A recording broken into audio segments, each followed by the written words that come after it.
Who we got? Is everybody here? It is Sunday night. Hope you had a great weekend, a blessed weekend. It is Sunday. If you didn't get your church in yet, it's not too late. Do it online.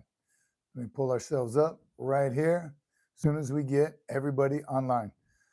Good evening, everyone, wherever you are, whatever part of the country, joining us live. We appreciate all of you being here once again. It is Sunday night, SFMF. How are our SFMF-ers doing tonight? All right, a few different things we're going to talk about tonight. You know we always got a good show. What kind of show we got? A damn good show. Let me see if I can get us up on screen. And I see it right there. All right, we're up. Again, not going to touch anything. If I can just get a sound check. Somebody let me know that you can hear me. We will roll. Couple good, great, always great feedback on the last two shorts. Great from Victoria. Thanks, Gary. Good to see you, brother.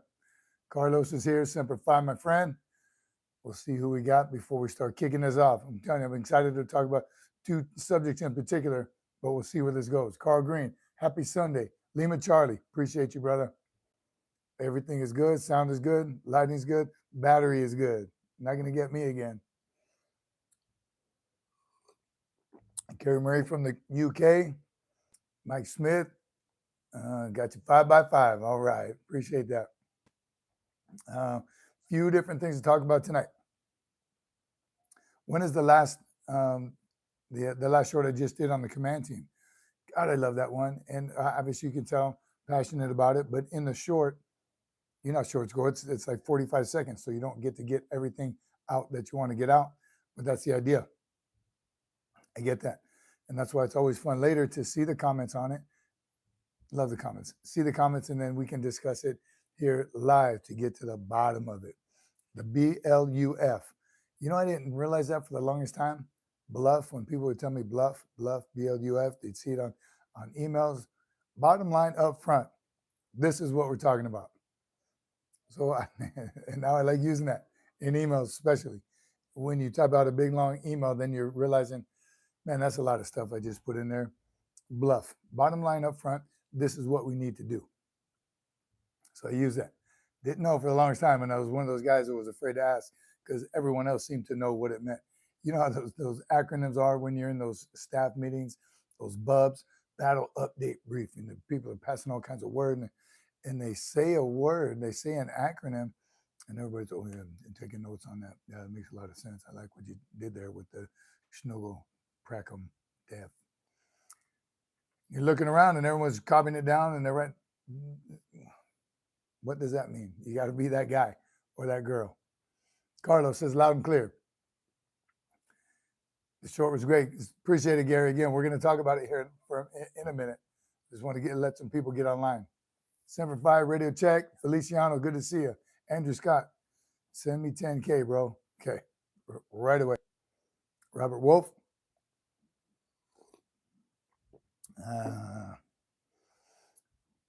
And we have the command team is a, I didn't realize it, but it's a sticky, not a sticky, that's a bad word. A sensitive subject for some. And again, if it wasn't for the amazing feedback, I'm telling you, I learned more from y'all clearly, definitely than you learned from me. But I do think it actually brought up some great thought process, which turns into leadership. Remember, every problem is a leadership problem. Every success is a leadership success. Leadership 100%. So if there are tools and information that you have that can help somebody succeed, get it out there. That's what we want to do on the show. That's what this community is all about. Sharing the love, right? Sharing the knowledge. Nobody needs to learn the hard way. So we are going. It is Sunday. Hope everyone had a great weekend, a blessed Sunday. If you have not spent time with God today, it's still Sunday. Spend some time online. Love doing church online. I don't like the Zoom meetings. I don't like to do too much online. Obviously, I like the YouTube. I like being on YouTube, but I love watching church online. It's much better being there. You get to talk to people. You get to feel the emotion in there. But definitely watching it at home. You can even rewind some stuff. You know how it is. All right, so blessed and unstoppable. Anybody ever heard of that? That's how I always feel, blessed and unstoppable, especially in a situation like this where we have such a great community and the many, many things we're blessed for. I like when you talk to those older generation. I got a guy I talked to, he was an old Army lieutenant. So, of course, you know, back and forth, our rivalry. I make fun of him and he laughs. But every time I see him, how you doing today, sir? He said, well, I got up this morning. I'm walking and I'm breathing, so I'm doing great. I am blessed. Love that because that's true. You're here, you're up, you're awake. You decide what kind of day you're going to have, right? Starting the day with some PT, starting the day with some Jesus, starting the day with your family. And then as you're sitting there getting ready, and for our older generation, it takes a little longer to get up and get moving in the morning, but then you decide what kind of day you're going to have. And a great reminder right there, I am going to have a blessed day today. And then there you have it. Wake up grumpy. How about the Mondays? Oh, God, it's Monday. Oh, how you doing today? Oh, it's Monday. It's Monday. Well, Mondays are like that because you make them like that. How about this? Hey, tomorrow's Monday. Monday? Tomorrow is Monday. Let's go. And which it is because it's Sunday night. So God bless you all. Thanks for coming. And let's get on. What are you drinking? Let's start with that. Let me take a look at some of the comments. What are you drinking tonight? I do have water in this one. It's hot. Been drinking a lot of water lately, more and more every day.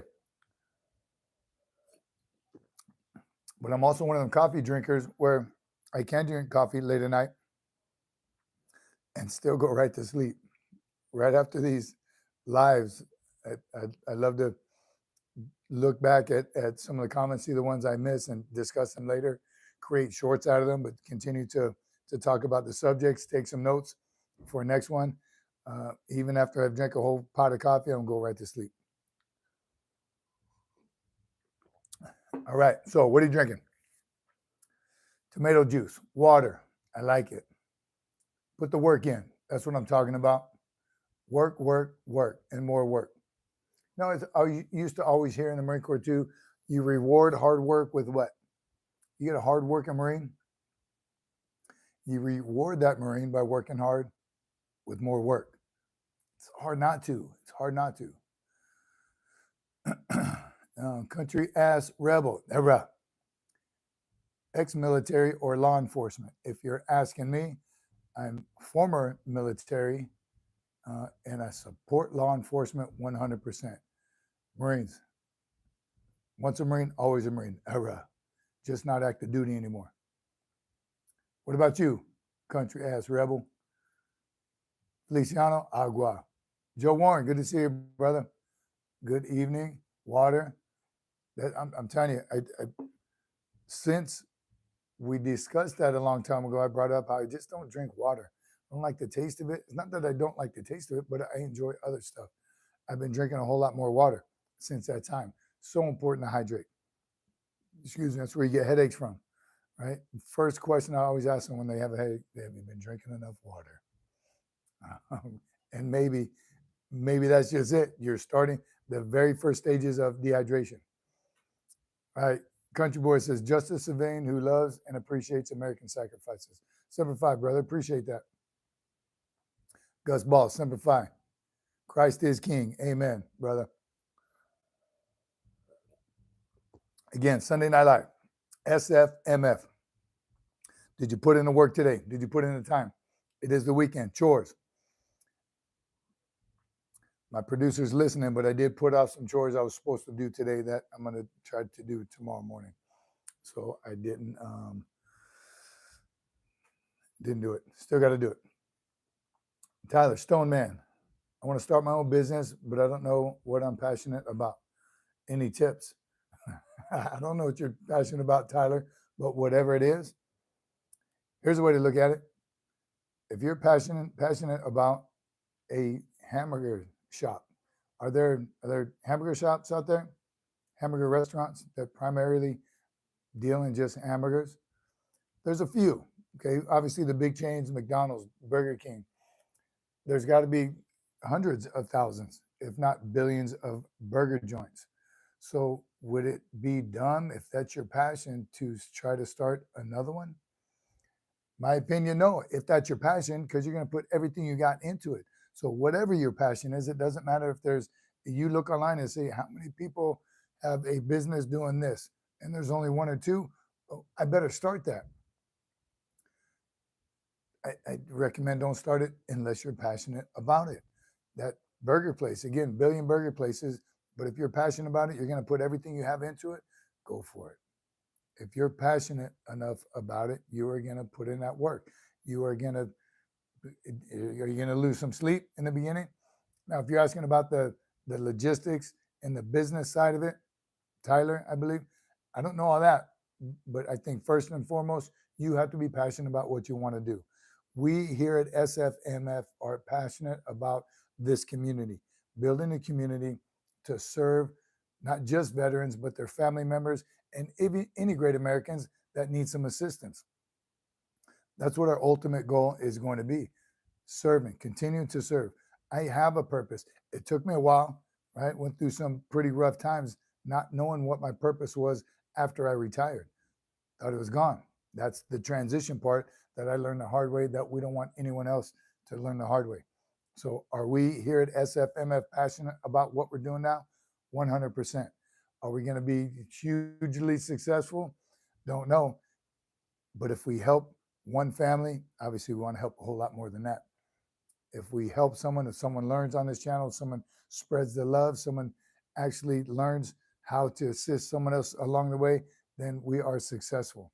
We luckily here, I've never been money driven. It takes money for the mission. Got it. Money's not driving me to do the things that we want to do for our community, and that's you. So, passion, man, it's a little soapbox. Forgot what the question was. Oh, what your passion is. That's my tip. Find out what your passion is. What your niche is what they call it in the YouTube world. What is it? Is it sewing? Is it plumbing? You can look up anything on YouTube and find the people that are passionate about it, have a channel and learn from them, watch them and see you can see if they're doing it for the right reason. They're doing it just for entertainment and for a laugh. I mean, maybe that is their passion and people do follow that. But if you have something that you're that strongly convicted on, go for it. Tyler, I hope that's your name. That's what I keep calling you. JTB, good to see you, brother. Follow opportunity, but bring your passion with you. Mike Rowe, nice, very nice. Feliciano says, Tarumph. Passion is firefighting. Right there, Lauren, firefighting. Start a channel on firefighting. The ins and outs, what people don't know, bunker drills. And the only reason I know what I do know about the firefighters, we have a very good friend that's a firefighter. So we learned from him, but also when I was on the air station, learned about the firefighters and their bunker drills. I bring that up because that is a beast of a challenge. Bunker drills that they put on all their gear, the boots, the uniform, the mask, the helmet, the air compressor, all that stuff on, axe, and then they take hoses back and forth, up and down the ladders, through windows, carrying each other, whatever they're doing. Excuse me, butt kicker. So if that's your passion, get on it.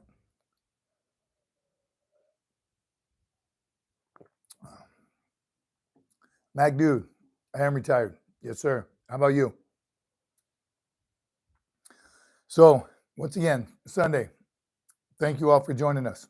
Great to see you all here. What are you SFMF-ers drinking? Water and coffee. I got it both. Got both areas covered. The last short, the one area I did want to talk on was the last short that we just did was on the command team.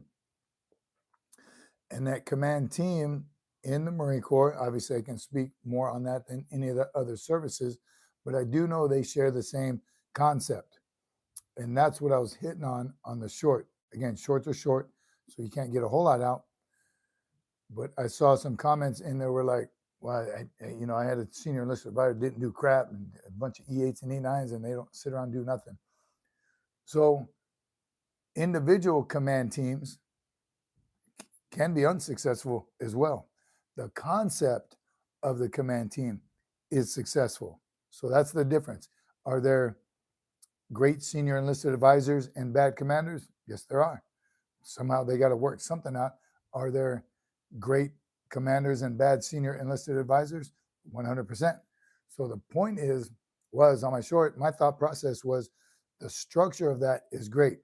Again, the Marine Corps, senior enlisted advisor to the commander, which starts off at the platoon level.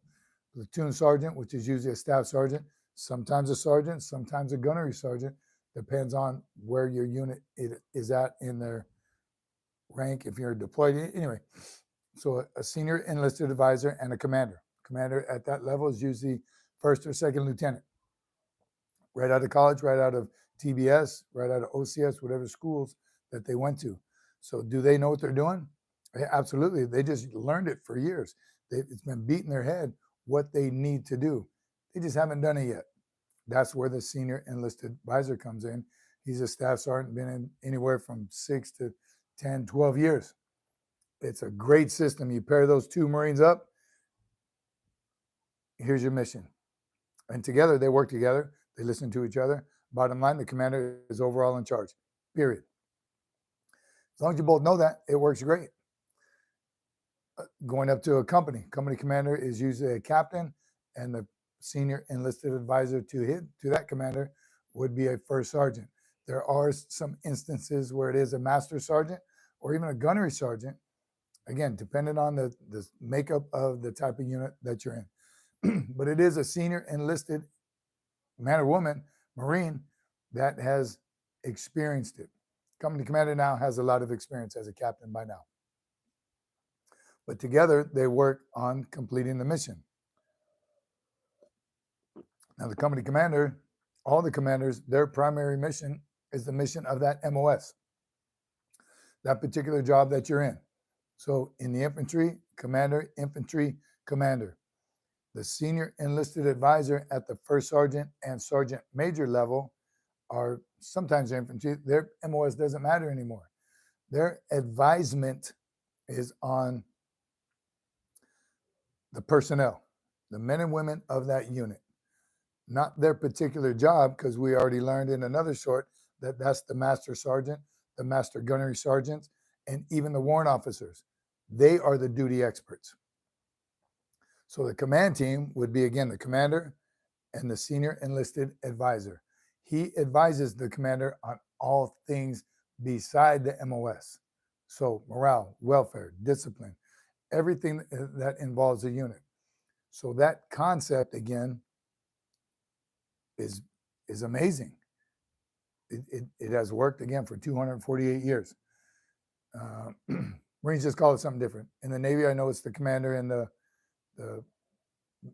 master chief petty officer, right? Master chief. There is another E9 in that unit, a master chief, but he's like the master gunnery sergeant of the Marine Corps. So one master chief will be the command master chief, the CMC. He is the senior, or she, the senior enlisted advisor to the commander. Doesn't advise them on the mission, he advises them on the unit. So I'm going to get to it in a minute. The Army has the same way. Army has it, a commander, a sergeant major, or a command sergeant major.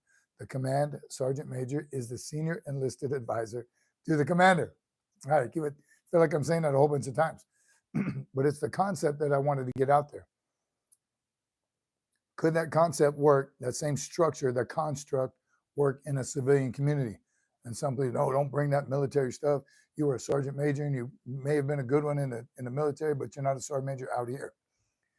So just because you were a senior enlisted advisor to the commander, or even the commander in the military, does that automatically mean you could be that guy or that girl in the civilian community? Nope. That's not the point. So here comes the onus on the commander. If you're, I see somebody put on their EXO, if your advisor, we'll call that position.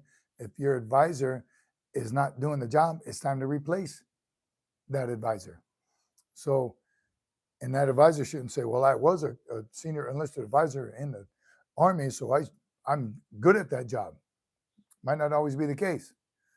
So it's the due diligence of the commander to recognize as soon as possible, so you don't leave that same poor advisor in there a year, 2 years, 3 years. Goodness, you can't leave them in there for a while just because that's what their background is. I always tell the story of Mike Singletary. Used to watch football a lot, used to. Mike Singletary, best linebacker in the league. At his time, maybe now, retired, became a coach.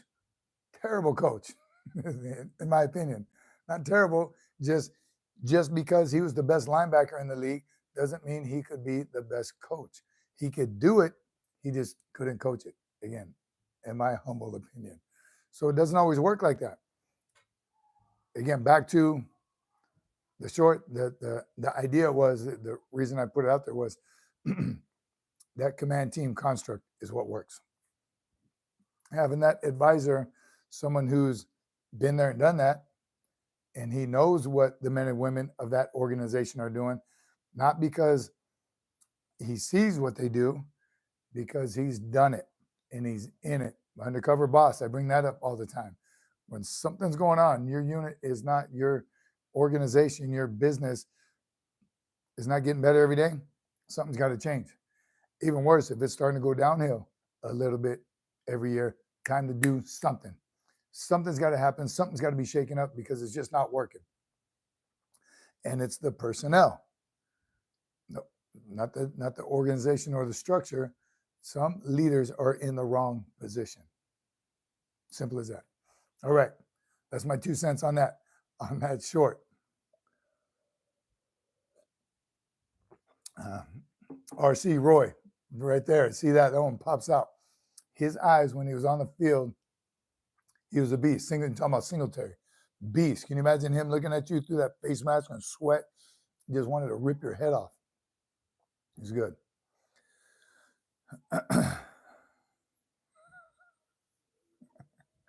All right. C-Pool.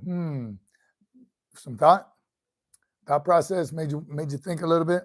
That's all it's about. That's exactly what this is about. And I always like to say, does one person have all the answers? No way. And I never claim to.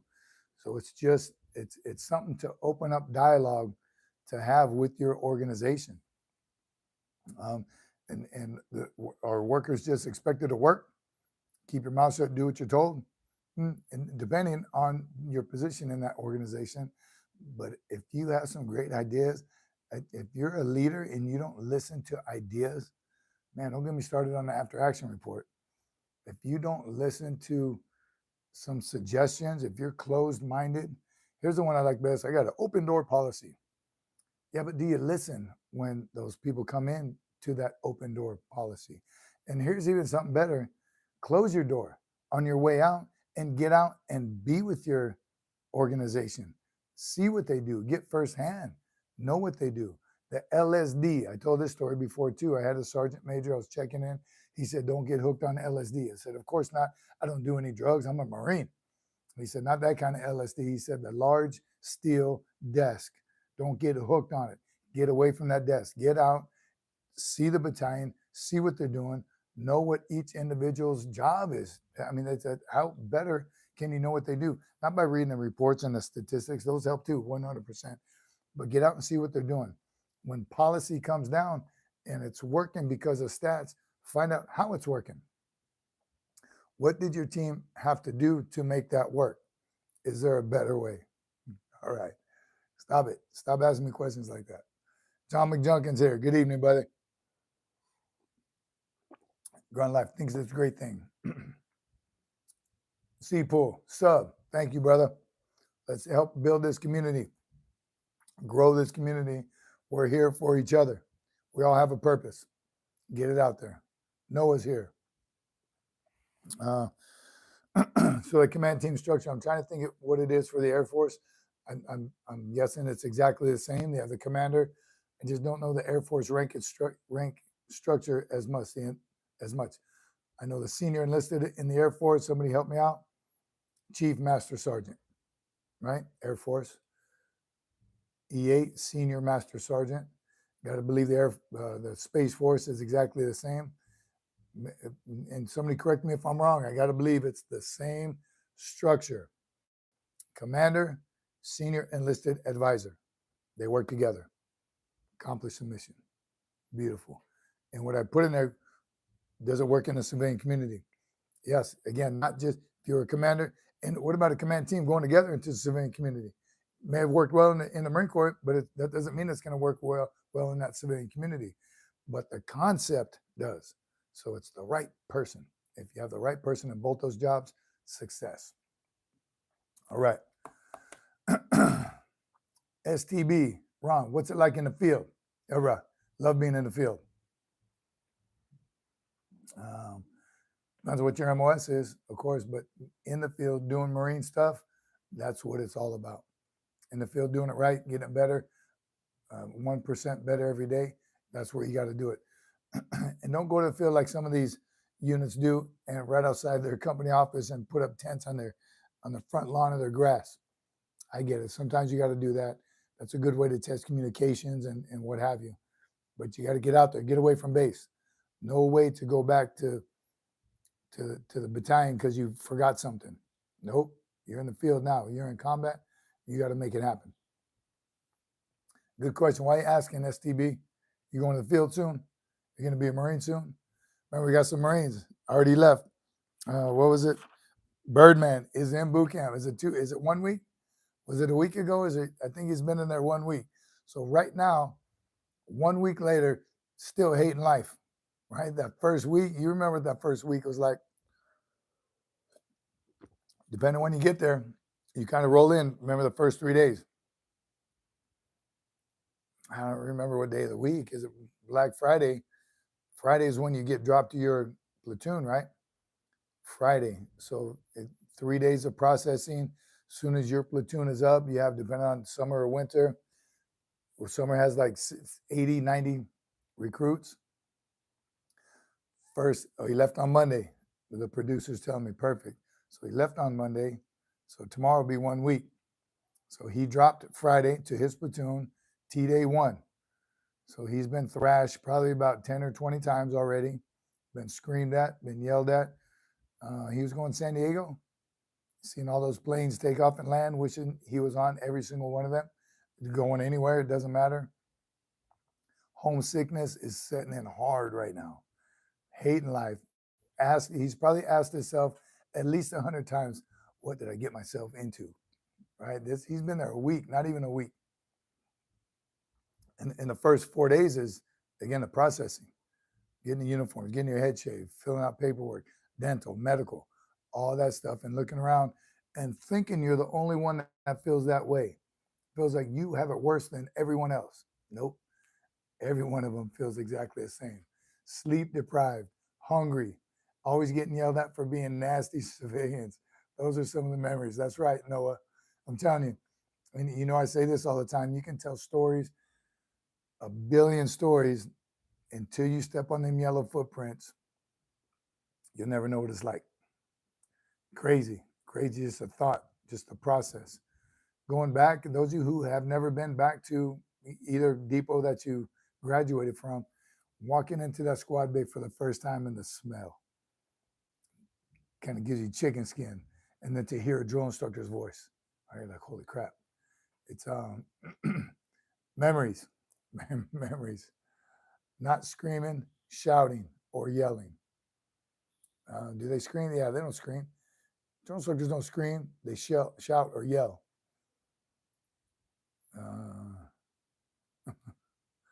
It's a feeling that you'll never forget. The drill instructors, never forget their names. It's been a long time, never forget. I can picture their faces right now. Sometimes I still want to punch them in the face.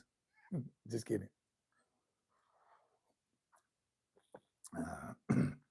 Flashbacks enabled. Biggest. Good to see you. And then the boot camp stories, right? As soon as you go home, tell each other, here's my favorite. You already know my favorite boot camp stories. What? When I went through, they used to beat us every day. I like that one. That's my favorite. I got beat every day by my drill instructors. Wow, oh my God, when did you go? 5 years ago. That's when they could still do that. No, they can't. And no, they didn't.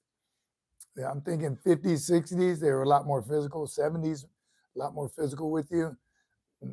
By the 80s, 90s, and then today, no, they don't beat you. Are there times that they need to get physical and it is physical? Yes, 100%.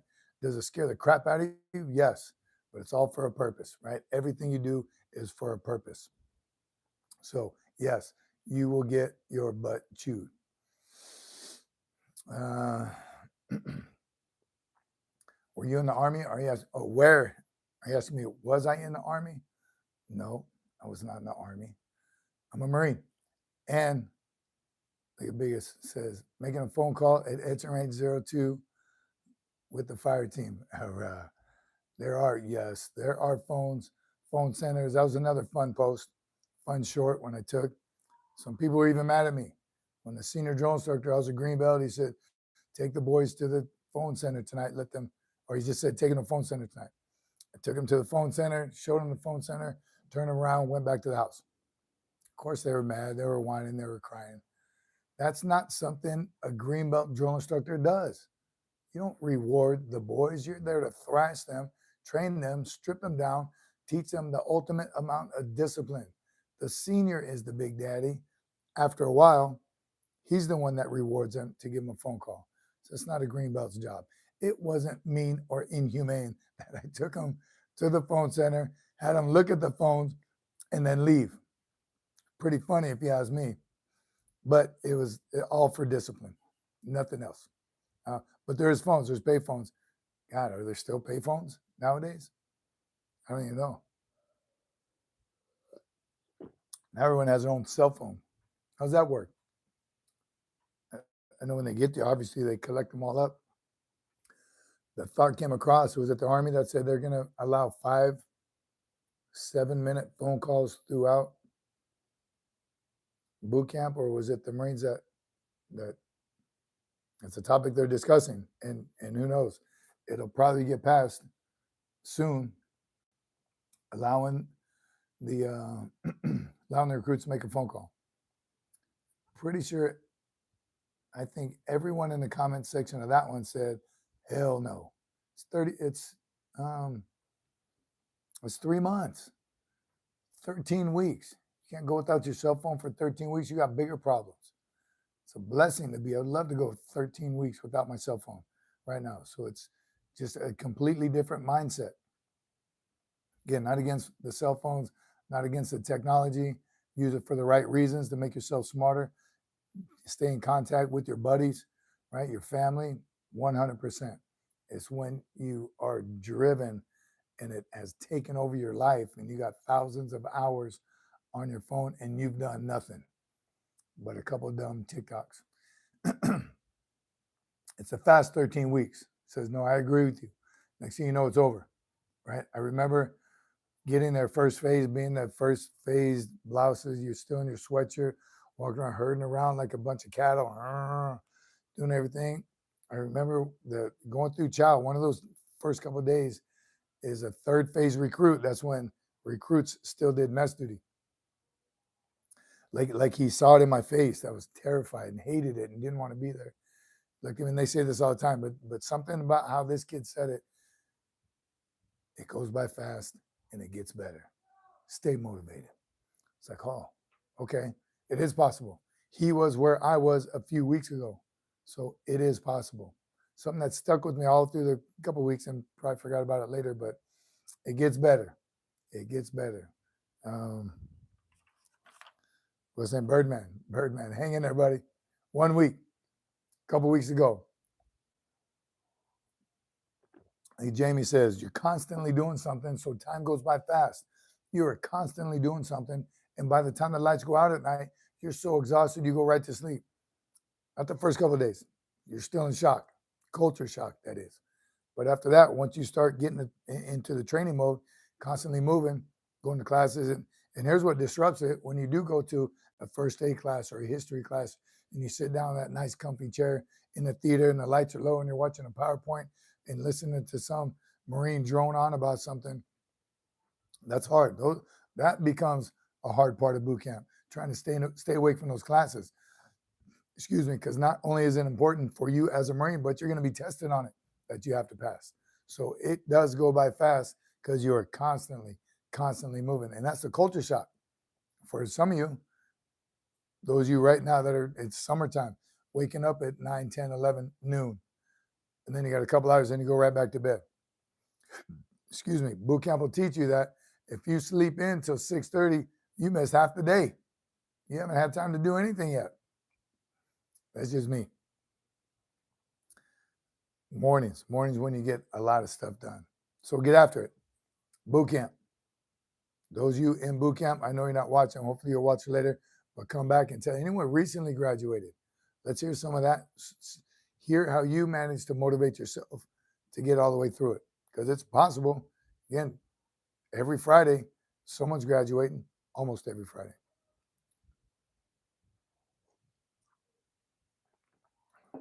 Recruiters on YouTube.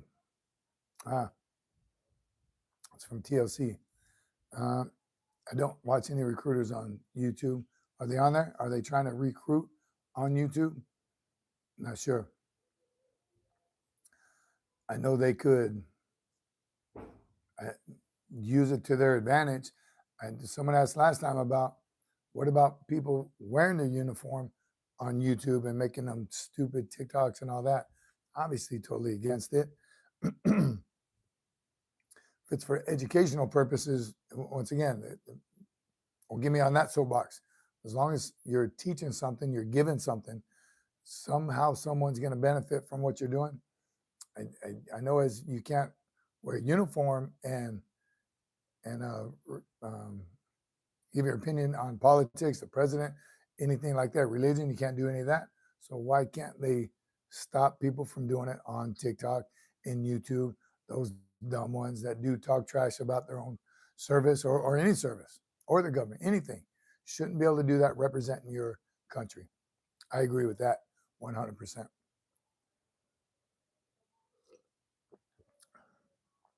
So it is a time stealer, right? When you get stuck, when you get hooked, parents raising their kids like that nowadays, take these electronics, go in the corner, leave me alone. We'll let the internet raise you. Just not how my wife and I chose to do it. Thank God. And that's my wife holding it down. Not a way to raise children. Be in their life. Be there for them, with them. Sundays, like today, you should spend time with Jesus and your kids. You got it going on. Notice that I got in trouble in second phase for falling asleep on fire watch and had 2 hours every night for the rest of boot camp. Even on the Crucible, only got an hour that night, but you just have to push on. That's it. Every now and then, man, bet you slept good when you fell asleep on fire watch. That's like the tiredest you can possibly. You know what'll happen if you get caught sleeping and your body just shuts down. You know you were tired. What up, Jake? Good to see you.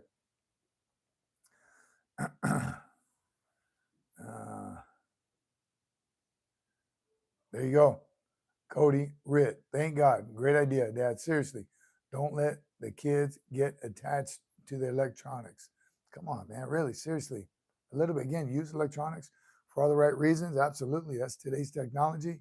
You got to know how to use it, and you got to be familiar with all of it. That's schools and college. Everything is electronics now, so be familiar with it. Just don't let your kids waste their time. Someone said, what if it brings them happiness and entertainment? It's for entertainment also, but it's when you abuse it is when, or you allow them to abuse it. They have no social skills. They can't talk to people because they're used to just texting. They can't spell. Kids today can't spell because they have autocorrect, or they just spell it how you text. You don't spell the whole word correctly. Then if you have to write it out, you're like, what the heck? How'd you spell that word? And then just regular conversation, communication. Their conversation's right here. Come on, man. Let's do it. All right. Where are we? It's Sunday. Hope you're having a blessed day today. You had a great weekend. Ready for Monday? Because remember, Monday's going to be whatever kind of day you make it.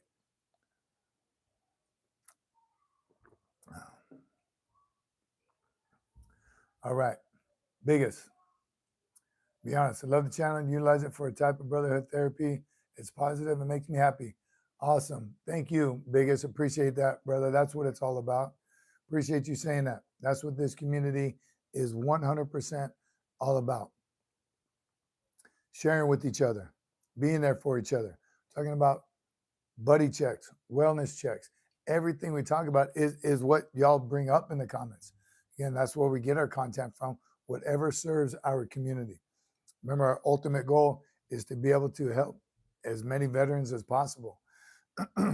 we do talk about, maybe not enough, the 22. We talk about the 22 veterans that take their lives every day. One is too many. What can we do? How can we bring awareness to it? By building communities like this, growing communities like this to help each other. Buddy checks. Great day to do it on a Sunday. Most people have Sundays off. Not everybody has the weekends off. So, but don't just wait till Sunday. Do it every day. Texts are great. Phone calls are even better. FaceTime. I got a buddy that loves to FaceTime me, and I usually can't because of wherever I am or what I'm doing. But I love the fact that he wants to FaceTime all the time. And it is great when we do. Love seeing his face. And we served together 20 years ago.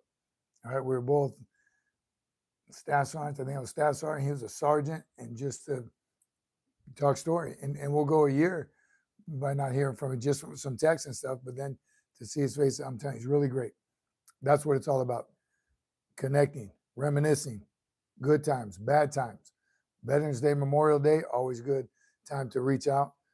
Christmas isn't always a great holiday for some. Most of Americans, yes, we love Christmas. Some could have a bad memory from Christmas. What happened on Christmas Day in a deployment? Great time to think about each other. Think about someone else. Unselfishness, getting it out there. All right. U.S. Department of Homeland Security is back. Good to see you. Been busy investigating. That's why you don't have to explain to us, brother. We're just glad you're here now. So I hope everything went well with that investigation. You got all the information you need. So you must have, because now you're here joining us. So good to see you. Jake says he has a Navy SEAL friend who has a lot of Marines in the family. One of the guys volunteer with is a Marine. The other guy is a SEAL. Hang out with them, Jake. Learn everything you can from them. They have knowledge. They have discipline. They have leadership. They have stories that will help you succeed in life as well. Once again, why we're building this community. So the basis of it is to continue this. Remember, there's we talk a lot about veterans, VSOs, veteran service organizations. Talk about those, the ones from way back, the VFW, Marine Corps League. Every branch of service has one. I can't think of all their names right now, but Air Force Association. What's the Army one? Was even a part of that one for a while. Anyhow, there are organizations out there. And now a whole bunch of new ones. Red, white, blue. Man, I'm drawing a blank on all of them. You know some of the VSOs, the Veteran Services Organization, put them in the chat. That's just another outlet for veterans to connect, help each other, talk story, maybe find someone that needs some help. Sometimes someone just needs to talk to another veteran. Spouses of veterans need other spouses to talk to. It's a community that we want shared amongst everybody. No one needs to learn the hard way about any of it. All right. At David, SFMF merch. Somebody must ask about our merchandise. Again, still got stickers. Stickers, let us know in the chat, in the description. Check out how to get some of our merch. Still got the stickers available. I'm going to show them all to you real quick just so you know.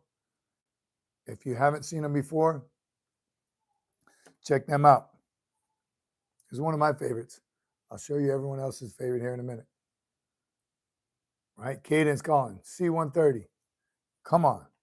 Everyone knows C-130.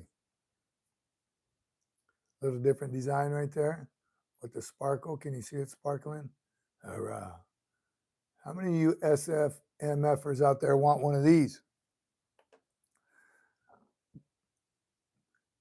Producer, made in America, by Americans, designed by an American.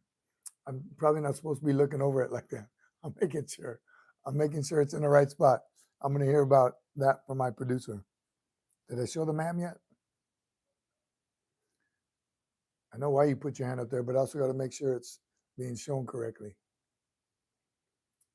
Military aged male. That's what ma'am is. No military aged male. Stop letting them in the country. All right. This is a crowd favorite right here. We did recently make a t-shirt. They're not in full production yet, but this is definitely a favorite. Love this one. That little reaper. Destroy them all. Let God sort them out. Here it is. These are finally in stock. This is the one. You may have seen it on my coffee cup before. There it is in action. Sarnt. We're calling him Sarnt because that's how I pronounce sergeant, which I was so friendlyly reminded on some of my shorts. Sarnt. Sergeant Major. First Sergeant. Master Sergeant. Master Gunner Sergeant. Michael's Drones, RCs, and knives. Welcome back, brother. Semper Fi, my friend. Good to see you on here. Gary says, I try to purchase some of the shipping address doesn't have a British Columbia destination and shipping address information. Hopefully my production team is checking that info right now. Gary, we'll see what we can do, how we can get some stickers to you. That's out of my realm of expertise. I don't know how to do that. Jake says, we did a reading of the Declaration of Independence and I was part of a gun salute. That is how I serve my community. Amen, brother. Absolutely. How many people on here have read the Declaration of Independence? You got the book in my desk drawer. Somebody gave it to me a long time ago when I tried to quote something from it. Hadn't even read it yet. Speaking out, yes, out of my other end. Didn't know what I was talking about, so I read it. And then I got a little copy of it to read it. Anderson, good to see you, brother. Here for the motivation and inspiration. You came to the right place. That's why I'm here too. That's where I get it from. Right there in the comments. Appreciate y'all. Thanks for helping us keep tabs on you, Homeland Security. Devil dog forever. Hurrah. John Majunkin is old school, so we pronounce the rank correctly. Save for two, Sarge and Chief. Sarge, that's another good one. That's one that doesn't get, and I'm positive that one went out. Don't get me on the top thing and the WM, dark green, light green. But Sarge definitely went out in the Marine Corps. Somebody correct me if I'm wrong. Sarge is an Army thing. I think it's common. Hey, Sarge. Does the Army still do it? I think so. In older generation, and they call me, the older guy call me Sarge. You think I'm going to correct an old World War II veteran, Vietnam veteran? I'm going to answer up. Yes, sir. Good to meet you. But it definitely doesn't get used today in today's Marine Corps. Sarge just does not. Correct me if I'm wrong. Let's hear it.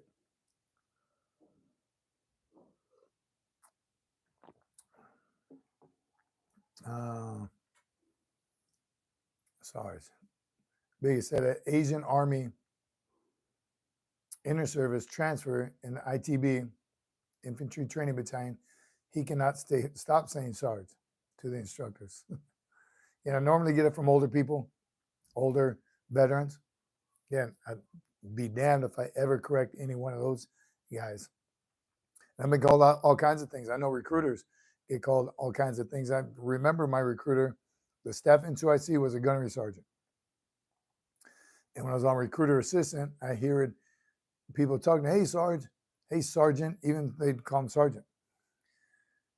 And as a brand new Marine, I was like, holy crap, that dude just called the gunnery sergeant a sergeant. He's going to rip his face off. but it's the civilian community doesn't know. The recruiters are doing a job, so he would even answer the phone. Sergeant Jones, whatever, I don't remember what his name was, but no one's trying to disrespect anyone. That's just what they know. Civilians, a lot of times, call me Sarge, Sergeant, Master Sergeant, things that they've heard about the military. And that's on you. If you take that personal, that's on you. Just like when, here's another favorite of mine. When somebody would call me sir, I got no problem with that.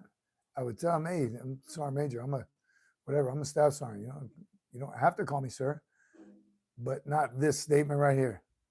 Don't call me sir. I work for a living. I get it. It's funny. It's a dig on officers because they don't. That is disrespectful, in my opinion. Oops, in my opinion. But you call me whatever you want, depending on the situation. Now, my Marines, obviously, I want them to call me by the proper rank and name, as do all Marines. But calling someone sir or ma'am that is enlisted, nothing wrong with that at all. Just like, who can you salute? You will salute all officers and standards and colors, not K's, but could you salute a fellow enlisted person? Absolutely. 100%. It's a greeting. So get over yourself. Call me sir, if you'd like. If not, just give me a fist bump. All right. What is a WM called now? I'm a 1975 Marine. Frank Oliveras. What is a WM called now? Marine. That's the difference. And that's why it gets a little tricky, Frank. I'm with you on that. They are Marines, but they are a female Marine. So when you're just like the dark green and light green, you're just trying to describe who you're talking about. Hey, you know that Marine that was in here earlier, that sergeant? I guess you could say she was standing over there. Or there's a bunch of, there's 4 or 5 of them. Oh, it was that female Marine. That's the one I was talking to. It's that male Marine. It was that dark green Marine. Nothing disrespectful about any of it. Just someone somewhere had to say, well, that's disrespectful. Or just describing who you are. If you took it disrespectful, that's your problem. Just trying to describe, hey, those 2 Marines over there, the dark green one right there, yep. Hey, come here, buddy. Nothing disrespectful about it. We call it Mothers of America. I remember growing up and saying, well, Mothers of America. It's not the Mothers of America. It's the Fathers of America too. It's anyone that gets butthurt on something as simple as that. Marines are just trying to get the job done. Come here. Hey, dark green Marine, you right there, come here. Nothing disrespectful about that. All right, don't get me started. All right. Yes, Bailey's trying so hard to ignore it. All right. So the other main topic I want to talk about tonight, again, this one, I don't know if you've heard this term before, and I won't even tell you what the term is, but as a young Marine trying to keep up with the Joneses, what we call it, trying to keep up with the next generation or your senior Marines, right? As a bunch of Lance Corporals, you see what the NCOs, stay with me for a minute. You see that because you're driving an old beat up Toyota Camry that you got was a hand-me-down, you paid $500 for it to get you to A to B. Nothing wrong with that at all. But you see your sergeant just is driving a brand new Chevy Silverado. You want to get that too, because you can't be left out and everyone's driving brand new vehicles. You got to get one too. We call it, my wife and I call it keeping up with the Joneses. How important is that really? Do what suits you and your family and your lifestyle and your budget is what you need to concern yourself with. In the rooms, I remember getting stateside after Okinawa when big screen TVs were a thing. Getting a big screen TV because the Marines in the room right next to you did. Here's the funniest, when 2 Marines in the same room both get their own big screen TV because he's got one, I got to have one. You can't watch the same TV. That's keeping up with the Joneses. You do it with vehicles. Marines do it with vehicles. I'm sure the other branches do as well. You just bought a brand new Trans Am, 2000 whatever. I got to get one too. You're going to find yourself in debt really, really quick. You don't need to keep up with anybody. You decide what works for you. My daughter was a Marine. We quickly, one of the first things we told her, don't be in a rush to go out and buy a brand new vehicle. Because what do all the vehicle shops right off base say? E1 and up, financing right here, in-house. Everyone's qualified, E1 and up. They know you get a steady paycheck. They know you don't know much about, they assume you don't know much about interest rates and how much they're going to charge you. So they get you because you sit in that brand new car, feels good, looks good. You look pretty stylish in it. You're going to can't wait to get back to the barracks to show everybody your new ride. But your payments, your insurance, gas money, now you got no money for anything. So think about it. That's one way to look at it. And then later on, when you do get married, have a family, the stuff you purchase to, again, be like everyone else. What you don't want is to, at the end of your however long you do as a career, to have a bunch of stuff that you really didn't need. Right? So be smart about it. And I wish, I've said this before many times, had I start saving money as a private, as a PFC, like is recommended all the time, they don't know what they're talking about. I need this money. I need to spend it now. Take your time. Step back and look, start a savings account. We talked about the ones saving money from every time you get promoted. The increase in pay that you get every promotion, save that increase. You were just living without it. Put it in the bank. Save it up. You'll be happy later. All right.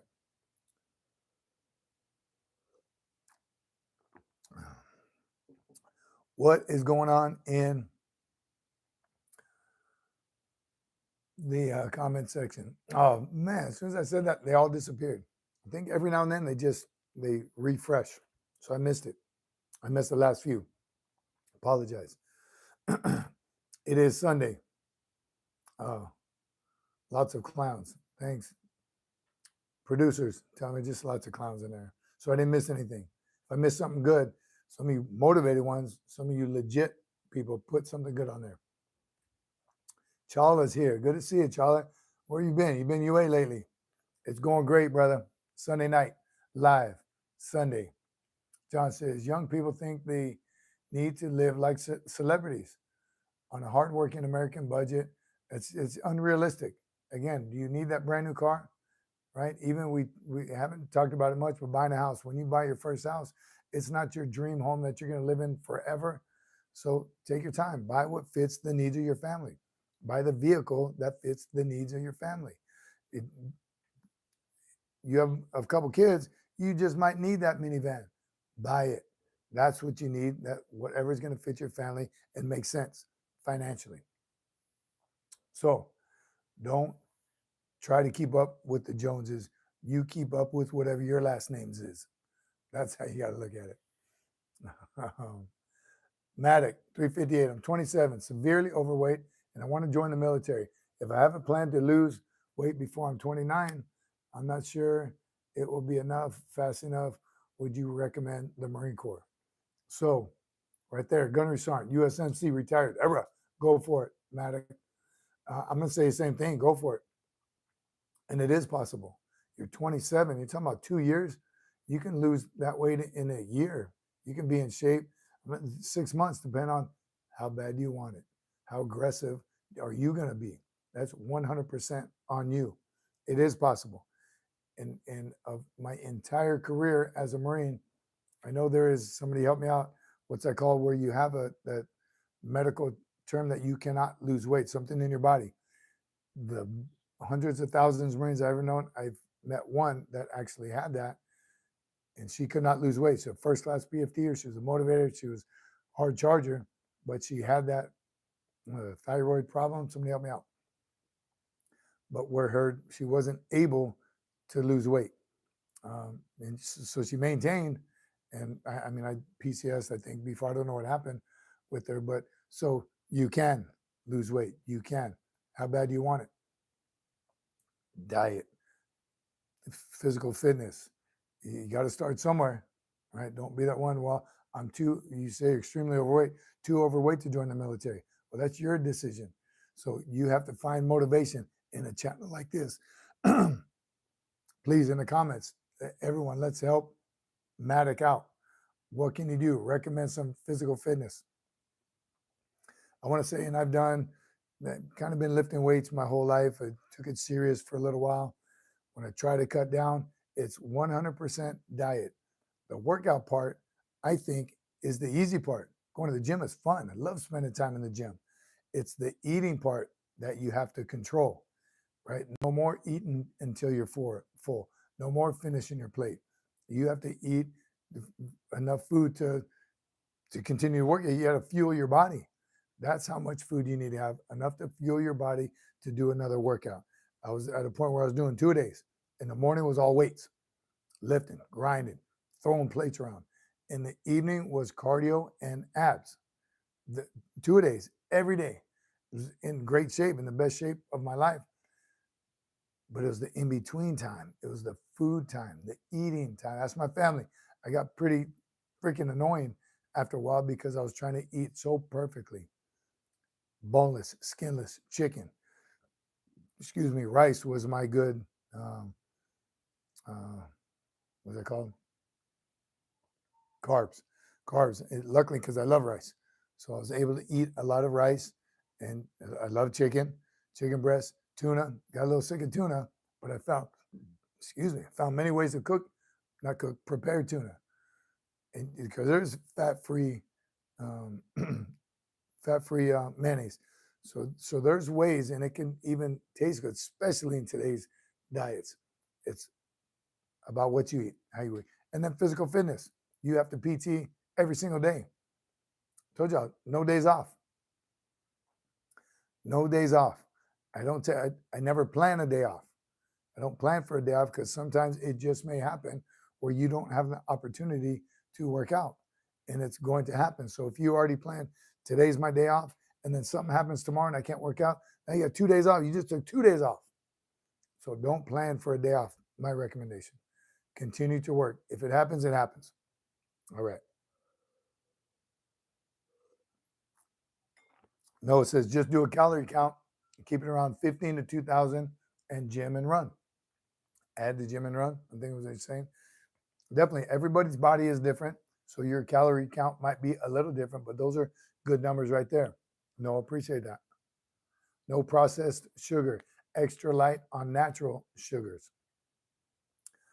I'm with you on that one, Biggest. Only smart Marines would have been disciplined to utilize their NCO card, their NEO card, and get good chow. Matic, we're with you, brother. We'll be praying for you. Keep us posted. Stay on the channel. If you haven't subscribed yet, subscribe. We talk every Sunday and Wednesday. Give us feedback. I don't know how much you want to share. Maybe in a little while, once you're comfortable, let us know your height and weight, and let us share that progress with you. That's what this channel is all about. We want to know where you're at along the way. We want to know how to motivate you, and let us know what has motivated you. Gym time. If you're not at a stage where you can run yet, walk your butt off, literally, and then work it up to a run. Get in a pool if there's a pool or a beach nearby. Swimming, a great exercise, saves your knees. No more pounding the pavement, or you're not pounding the pavement yet. So get in a pool, laps, just as many as you can do. Tread water.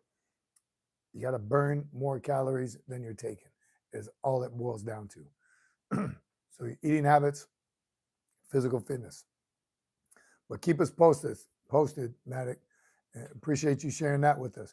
We want you to join the military. So anything we can do to help, we're with you. John says, if you're starting out, get on a healthy start with simple exercises, walking, light cardio. After your body acclimates, move on to weights and resistance training. Bands, especially today, everyone has the latest and greatest way to work out. Bands are actually pretty cool. I was against them because I'm old school. I just want to throw plates around, but I've used bands for injuries, the big rubber band. There's different sizes of the band depending on the resistance, and I've used them. And you're not going to get huge off them, but you are going to get in shape, physically fit. Same with, we talked about just basic cardio. Jake says, should I push myself to the limit? 100% every single time? Yes. That's my opinion. Michael Jones, Sergeant Major, do you know who Lewis H. Wilson was? Doesn't ring a bell right now, Michael Jones. I'm going to have to ask my producer. She remembers who I know. I always forget. Lewis Wilson. Maybe if you give me a little more about him, Michael Jones. Where would I? He was a Marine, I'm guessing. Where was he stationed? Rank? Look at Gary says, we're not here to judge, so please keep in contact. Amen, Gary. Nailed it. Once you're able to ruck runs, ruck runs are a great way to burn fat. Here's what I'll tell you about ruck runs. That's a pack. That's just a pack. The amount of weight you carry is up to you, and again, your physical fitness level. But I agree with you. Carrying that extra weight does help, and it's a much better workout. Then when you take that pack off, you run like the wind. Michael Jones says he was a Commodore of the Marine Corps, Commandant of the Marine Corps in 1975. I don't remember that, Michael Jones. 1975. I was in grade school. Wasn't thinking about the Marine Corps yet, Michael Jones. Lewis H. Wilson was a general. Oh, General Wilson, who earned the Medal of Honor at Guam. General Wilson. What you got on him? That's right, Carl. He was a Commandant of the Marine Corps. Amen. All right. I thought it was somebody I may have served with, Michael Jones. I thought you were asking me about a buddy. General Wilson. Anderson, make sure you get good insoles and good pair of running shoes. Asics and New Balance have some good running shoes and good platform. Awesome, Anderson. Oh, man, that's something that a lot of people don't talk about, but you're 100% correct. Told you I've run a couple marathons. Brooks hosts or sponsors the Marine Corps Marathon. One of those that I did, I don't know how they talked me into buying a brand new pair of running shoes the night before the marathon. I went to the big show that they have, and they're giving a lot of free stuff out. I even bought these bib magnets that I hated, kicked my butt. But the Asics shoe guys talked me into buying a brand new pair. Again, the night before the marathon, and I took them home. I liked them. They're great. Staying in a hotel, getting ready for the marathon. I laced them up, got them ready, laid all my stuff out. And the very last minute, I'm thinking, what am I thinking? Wear a brand new pair of running shoes to run 26.2 miles. I'm out of my damn mind. But I'm here to tell you, and no, I'm not getting a kickback from Asics, but I should after I say this. The best shoes I've ever run a marathon in, especially being brand new. Not a single blister, man. They didn't hurt all the way through. My body hurt just because it's a freaking marathon. So I was in pain, but not in my feet. They were amazing. So long distance runs, Asics. I'm sorry, Brooks. I keep mixing up the story. Brooks. That's what it was. Thank you, producer. Brooks. It was Brooks. Brooks is the one that sponsors the Marine Corps Marathon. So the Brooks guys talked to me into buying a set of Brooks. Funny, because that's also what the boot camp, Marine Corps boot camp was issuing at a time. Are they still? I'm not sure. But that was the very first time I ever ran in Brooks was in the Marine Corps. And I don't know if anybody remembers that story when I was at receiving, and it was different back then. We had little red boxes made out of plywood, the old damp dusky room, and we're on our knees and had all of our gear on the thing. And when the drill instructor said, all right, next, you're going to purchase your shoes. You're going to get up, go to this line, go to that guy, tell him your size, you're going to give him shoes. Now everybody get up, go over there. I didn't get up because I brought the shoes I wanted to run in because, it was my decision. When I didn't go get the running shoes, the drill instructor walked around. I hold them up. Everyone's holding them up. Put them in your bag. Put them in your bag. Put them in your bag. He got to me and says, where's your shoes? I said, no, I had high top Reeboks, a soft leather. I like to run in those. I said, I'm good. I brought these shoes to run in. Yes, a very bad decision that I made to tell the drill instructor, who was 8 feet tall, dark green Marine, gigantic, muscles bulging out of everywhere, looked down at me like I lost my damn mind, because I clearly had lost my damn mind when I told him I didn't. I'm good. I don't need to purchase shoes. All hell broke loose. Of course, there was gear flying all over the place. He called me some names, shook me up a little bit. I purchased everybody a brand new pair of Brooks that day. Scared the bejesus out of me. So Brooks, great point. Noah, sorry everyone. Went on another soapbox about the shoes. Shoes are important. All right, Anderson got a new set of New Balance at recruit training. New Balance, is that what they're in now? Wore them out, bought a new pair when I got home. Remember going to the shoe store, and the salesman was stunned when he saw the ones I wore. Wear them out. That's another thing.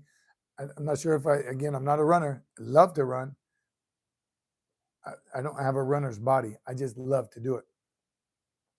They say you should change your shoes out way more often than I do. I'll run some running shoes until you can see a toe or something's fallen off those shoes. Probably not a good idea. Don't recommend it. I don't know. I don't remember. If somebody knows, let us know how many miles you're supposed to do on a set of running shoes before you buy a new pair. So don't, you can get injured. I got to think I got some pretty Flintstone-like feet. Those of you who remember the Flintstones can pretty much run in anything. But I'm telling you, those Brooks that day on that marathon, and then big fan of Nike wearing around walking. Nike to me are great walking shoes. Biggest flashback, right? The receiving barracks. I'll never forget. I can see that drill instructor's face. I'm telling you, 8 feet tall, no doubt in my mind. He was 8 feet. Granted, I was on my knees in that little cubby looking up at him. But I sincerely brought those high top Reeboks to run in boot camp with, out of my damn mind. Maddox says, thanks, Noah. Consistency has always been my biggest issue, but I have a goal and a why. So as long as I have those, consistency should be easier. Amen, Maddox. I'm telling you, brother, how bad do you want it? You got to ask yourself, how bad do you really want it? And you got nothing but support here. I don't know how many people are on right now, but you got nothing but support and positivity and motivation. Ask any questions. I'm telling you, you keep us informed on your progress, and we will push you to the limit. I think it was Jake that asked, should I push myself to the limit? Yes, 100%. Not there yet, but I like to tell people, train like you're in second place. You want to be in first place. You want to be in that tip-top shape before you go. And another story on that is someone that, if he comes on tonight, hopefully he'll share his story. But there are, once you meet with that recruiter, even underweight Marines, they have to do work to get to boot camp. So again, it's on you, brother. We got you. How bad do you want it? Mindset, says Noah. Wait until he changes. He'll want more. Always be uncomfortable. You got to get comfortable being uncomfortable. That's in a lot of things, but definitely physical fitness. Never use excuses. I'm too out of shape to go to the gym. Back in grade school, my parents bought his kids brand new sets of shoes to start the school year. Mine were freaking hush puppies to walk, run, and play in until Christmas Day. And I don't know if I've ever owned hush puppies, John McJunkin, but I tell you, I was the youngest of 4 boys. So what shoes do you think I got every year? Yes, hand-me-downs. So not only were they already old, they weren't formed to my feet until after a while. And a pair that I'll never forget were Chuck Taylors. Man, I wanted a set of Chuck Taylors so bad because everyone had them. I had to be that kid that wanted a set of Chuck Taylors. And I finally got them after 2 brothers. So I was the 3rd brother to wear those. And they literally did have holes. They got no sole to begin with. Those are the thinnest, most uncomfortable shoes in my opinion, even brand new. But again, I had it after 2 brothers. They were tore up, nasty, different shoestrings, and the shoestring was tied together halfway through because they broke over and over. I think I wore them for like a week. My feet hurt, never wore them again. Sorry, Chuck Taylors. Layaway shoes. Embrace the suck, says Noah. I'm not a cop. Robert, I always wanted to be one. Or a firefighter. One of those two. Serving. Protect and serve. Somehow always serving others. Great stories. Great chat. Great talking. Love it. It is a Sunday. If you haven't been to church yet, not too late. Watch it online. Find a good channel. I watch Pearlside Church online Sundays when I'm not able to go. Always great. Spend time. Spend time on the Sunday. Great day to reach out. Great day to remind yourself how grateful you are and how blessed you are. I told you about my friend, Army Buddy. He said, I'm alive. He's older. I don't know how old he is, 80 something. When he says, happy to be alive, I'm blessed. Yes, sir, you are absolutely blessed. And sending a blessing to others. So another thing he always says is, if I was any better, I'd have to be you. And it's funny because again, we're always at each other. He's an Army lieutenant from way back. It always makes me giggle when he says that. If I was doing any better, I'd have to be you. Little old guy. But he's blessed, and he knows he's blessed, and he shares that blessing. It's awesome. All right. John says, tri-family of 5, 3 boys, 2 girls, and I was the oldest and got most of my clothes from dad's old hand-me-downs. So you not only got your dad's hand-me-downs, you passed it down to your siblings. Biggest says, not a cop, but maybe a sheriff in Florida. God is good. MCBD, LCC, LLC. Sorry. What's your business? What's your business, MCBD? Share. Let us know. Maddox 38. Make sure you take care of your finances before you depart for recruit training. Ensure bills are set up. Anderson Ho, full of knowledge tonight, man. Not only do you have to be physically fit, Maddox, before you go, make sure your affairs are in order. You're 27. You've been living a while. If you got a family, finances, 3 months, you're going to be away from paying bills. So make sure everything is set up prior to going. You don't need to come back to having missed payments on something. Make sure all your affairs are in order prior to going, wherever you're working out. Let them know you're going to be one of America's finest at RET. You will be back. You'll be back as a United States Marine. So make sure everything is in order. Stay on the channel, for real, Maddox. We got your back in the entire way. We'll stay with you. We want to see the progress as well. All right. What was the other short? My producer, if you're still on here, let me know what the other short I was talking about, the 2 most recent ones. One was the command team. We touched on that quite a bit. And the importance of it.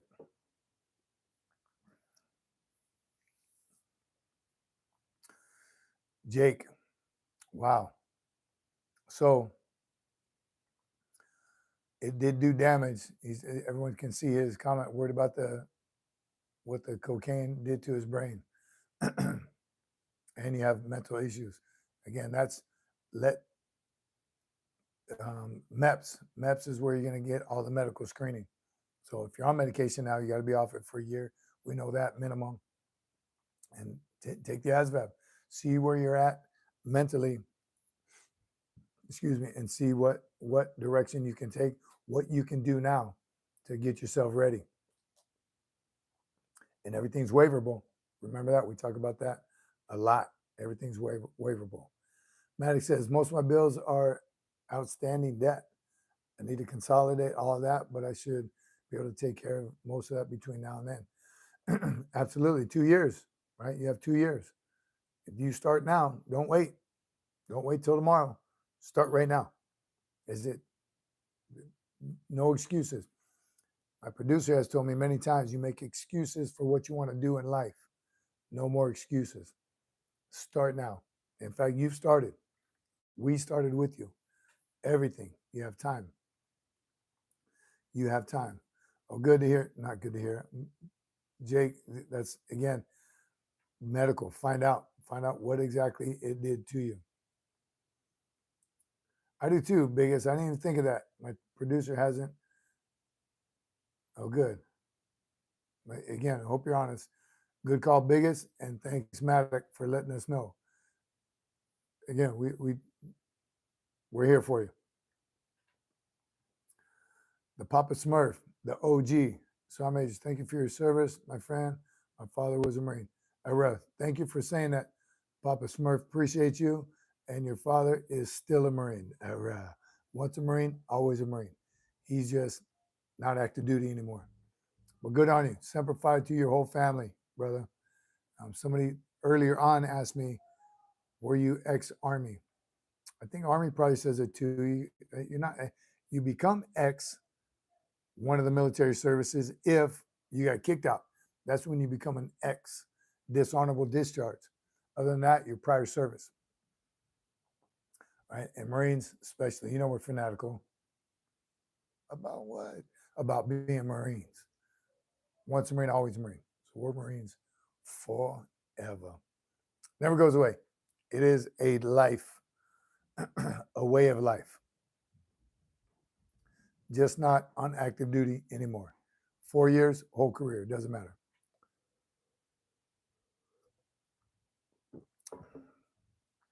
The two other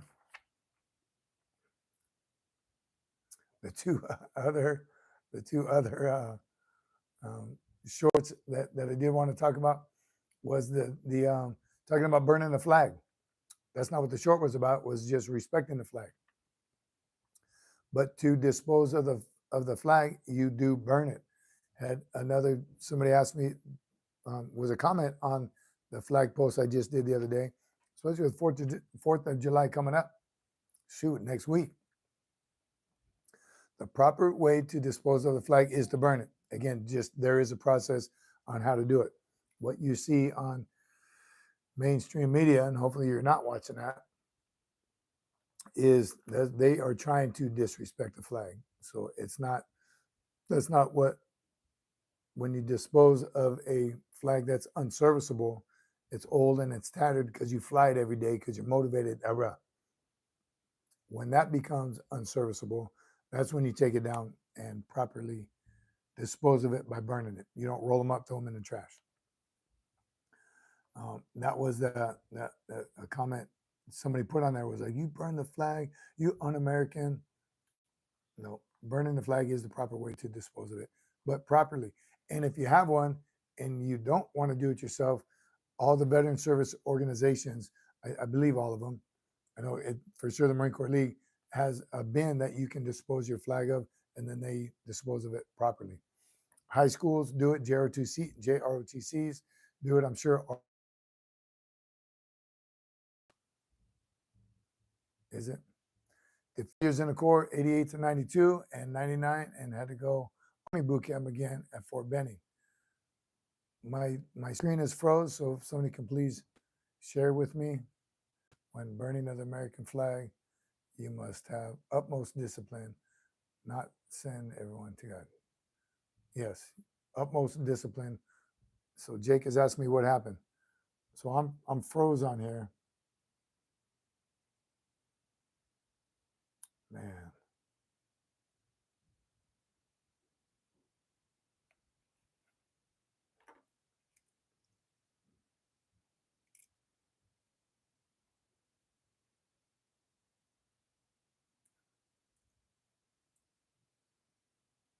Audio is good, but screen is black. I'm not sure. Okay, let me touch some stuff on here. Not sure what happened. It just went. I see some hearts flying up. It just out of nowhere shut down. And then so I closed everything out and just asked me, do you want to resume or end it? When the Brotherhood gets together, we all act like a bunch of Lance Corporals. when lights go out. All right, let me know. Let me know if I'm back. It says I'm live. I will continue for a little while. All good now. Thanks, Carl. Always on it. What if appreciate y'all coming back. And I don't know how it's going to even post. If it's going to be one video, worry about that later. But I'm back. Yes, welcome back. MVGs. So funny because the comments, I could see the comments. Now I'm not on the screen anymore. On the monitor, I'm on my screen. So either way, now we're getting it. We're getting it. That was some good conversation. Gucci Mane is what the producers tell me. It wasn't my fault that time. I think it was Big Brother came in. Maybe it was, they didn't want us to have so much fun, but it was good. Cannot leave Sergeant Major behind. Never leave a man behind. Thank y'all for sticking with us. Those of you that are still here, solid. Appreciate you. Yeah. Goldberg. Let me tell you about a Goldberg story. Hog 77. I had a kid ask me if I was Goldberg. No, that was a football story. At Disneyland with my family, happened to be wearing a 49er jersey. Again, it was when football was still, when NFL was good. Wearing a jersey, walking around years ago. Kid comes up, little kid, I don't know, 8 or 9, 10 years old, and says, "Sir, can I have your autograph?" I'm like, "What? What are you talking?" Then I remembered I was wearing a jersey. I'm like, "No, buddy, I'm not a football player. I'm a fan." It's okay. Ran off back to his buddies. They were in a little circle now, kind of giggled. Walking around again with his family. Saw him again later on. This is Disneyland, so we ran into each other again. He came up and said, "Sir, look, I promise I won't tell anybody. Can I just get your autograph?" And I don't even remember what jersey I had on. Jerry Rice or Joe Mike, I don't know what jersey. Clearly it wasn't the guy whose jersey I was wearing. He's like, "Sir, please, I'll keep it a secret. I won't let, so you can enjoy your time with your family. Just can I get your autograph?" And of course I didn't. I wanted to just so he'd leave me alone. "Here you go, son. One day you can be in the NFL." But prior to around that same time frame, I think it was when Goldberg was big. Somebody has said that before too. All right. So man, look at everybody that came back. Appreciate y'all. Looks like they're having Chiefs, my home team. Yeah. Again, Carl, I'm with you, and I'm happy for the Chiefs. Never disliked the Chiefs. Had a good friend that was a diehard, painted its motorcycle Chiefs. I'm in a place with the NFL. First, it started with the kneeling. Lost all respect for them, and then more recently with the your kicker, man, what's his name? That NFL did him wrong. They didn't have his back when he was just speaking truth. College football, I'm with you. Biggest, less politics. There's politics in there as well. I'm very, very disheartened with the NFL right now, so I won't be watching until they get it together. Right, the NFL commissioner needs to grow a set and get football back to what it used to be. Right, when it was about playing football and leather helmets and Vince Lombardi days. That's when football was football. Now they get paid way too much money, a bunch of pansies, a bunch of entitled. Don't get me started. Don't get me started on the NFL. Watch some good high school ball. Again, that's when they're still in it, getting some. I'm with you, Carl. Those individuals should be banned from any sport. And kneel for the American flag, national anthem. Again, don't get me started. All right. Again, technical difficulties. That one was not my fault that time. The other times, when it is my fault, I'll be the first one to admit. Bread and circuses. That's what I'm talking about, producer. So it's dog and pony. Another good name for it.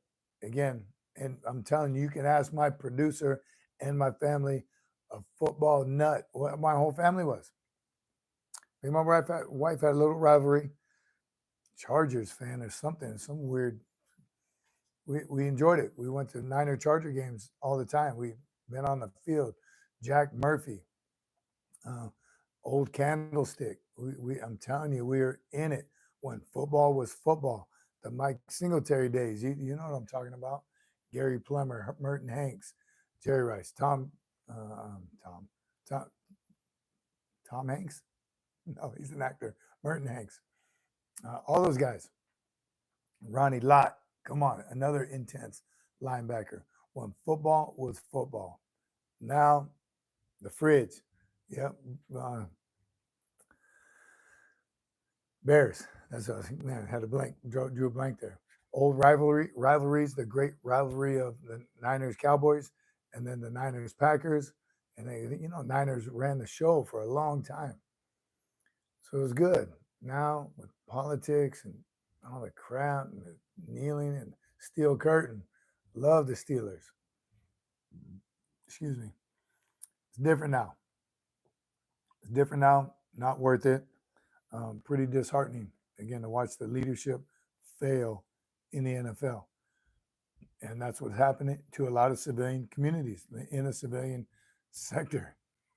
San Diego Superchargers. It was nice. We were stationed at Camp Pendleton, so we didn't have the opportunity to go a lot of Charger games as young Marines. I remember we used to work security at those Charger games. That was a great time. We get paid to work, save money or earn money for the Marine Corps ball. And it was also fun to go there. Getting some color, old man. You know why. Big O, you should be out here. No, you shouldn't. Speaking of which, the Raiders. What about the Raiders? Here's the games we used to have to work in San Diego. When the Raiders came to San Diego to play the Chargers, security was doubled and tripled. When they would call us, hey, can you bring some Marines for security? We'd bring about 50 Marines to help out a regular game.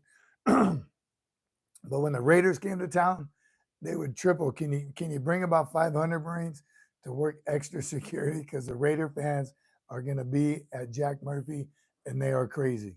So where you at, Raiders fans?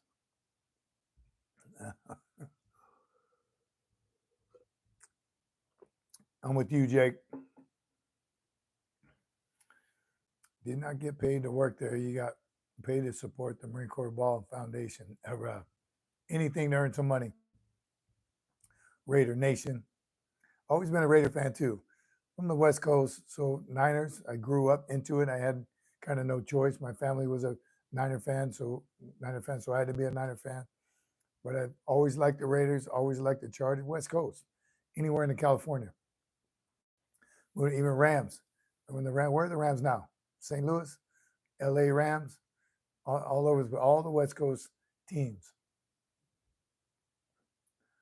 Biggie says, coolest weekend, community of duty, volunteer service.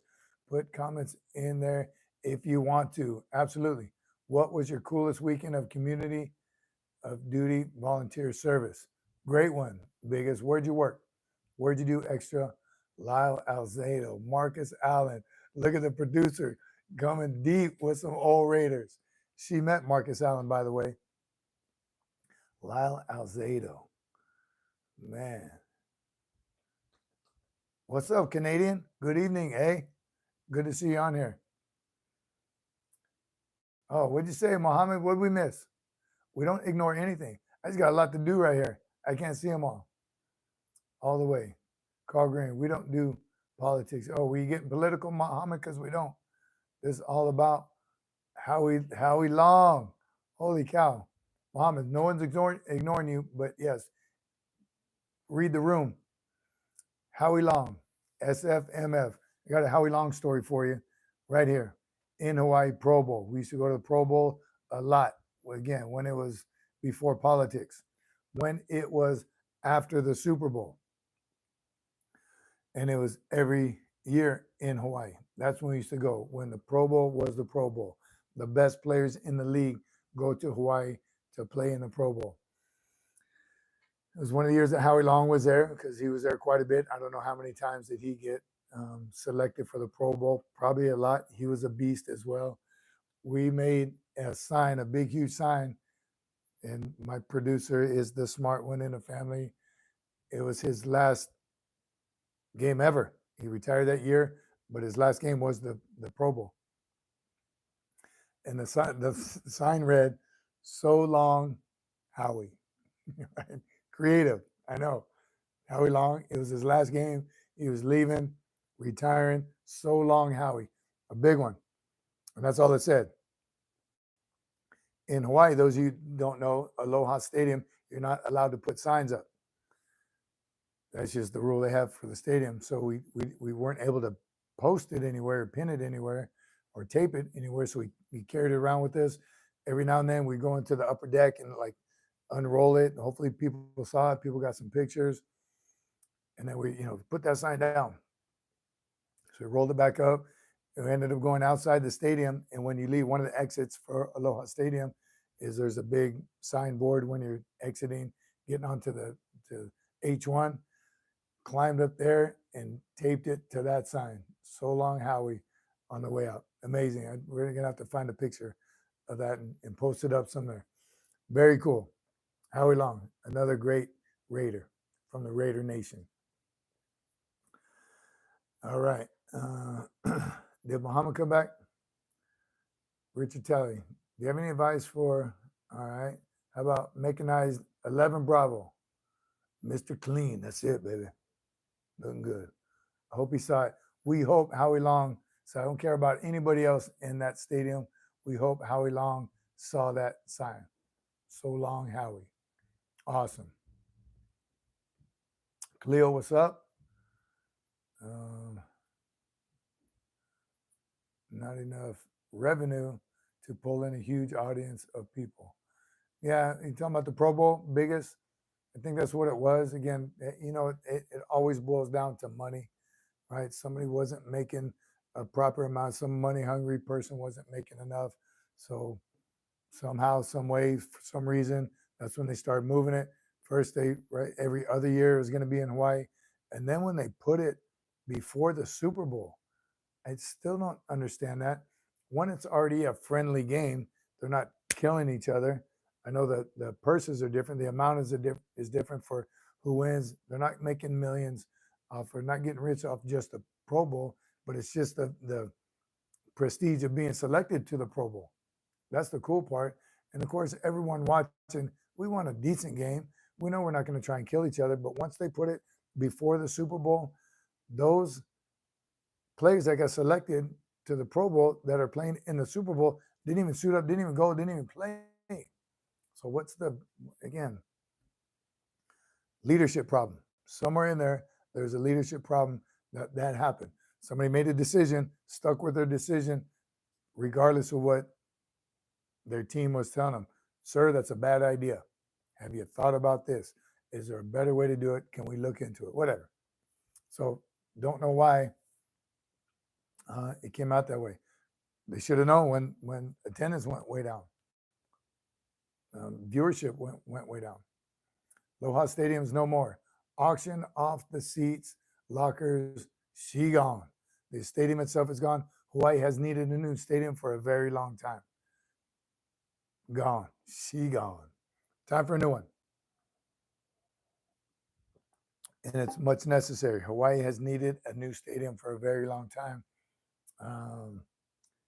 Women's soccer team came out to play Women's World Cup, or women's national team came to Hawaii to play in a friendly, and it was the field was too bad for them to play on it. Maybe they could have sucked it up and played anyway, but they didn't, because that's how old and outdated the stadium was. Pretty amazing how it was built. It could shift. The seats could shift on a rail system to go from a football stadium to a baseball stadium. But that had rusted out over the decades. You're on an island near salt water. Again, better planning probably could have went into that. It got to a point where it couldn't expand or move back and forth anymore. Leadership problems somewhere. All right. So again, a lot of you did come back. Story about that snafu. Not sure what happened. Still don't know. It was going so smooth for so long. We'll see if we can't continue it on. It is Sunday. Thanks for joining us. Hope you had a great weekend. Tomorrow's Monday. Remember, Tomorrow, Monday's going to be whatever kind of Monday that you want it to be. You just got to get after it. People like Maddox on here, glad you joined us. Glad you subscribed. We want to get updates whenever you can. Soon as some of those guys come back from boot camp, we hope to hear from them. Biggest, I was talking about the stadium. Living in Honolulu pre 9/11, moved to San Diego 01, San Diego Carmel Mountain Ranch. Jake, I never left. Monday, the first, perfect time to start. What are we starting? Oh, tomorrow. Yes, tomorrow's Monday. Oh, good on you. I got you, producer. Wife says to start anything, right? First day of July. Maddox, good day to start, brother. Jake says, thank you for the motivation. Gabriel, not sure what you guys are talking about, but he said it's fine. I saw something about no apology necessary. I'm with you on that. Again, yes, on this channel, we are a community. We're building it big and strong. Yes, we know trolls come in and out. Let them come in and out. We know not to pay them no attention. Sometimes I accidentally start to read one. My producer reminds me, read it first, don't read it out loud. Yes, we know they're idiots. They're trolling to troll.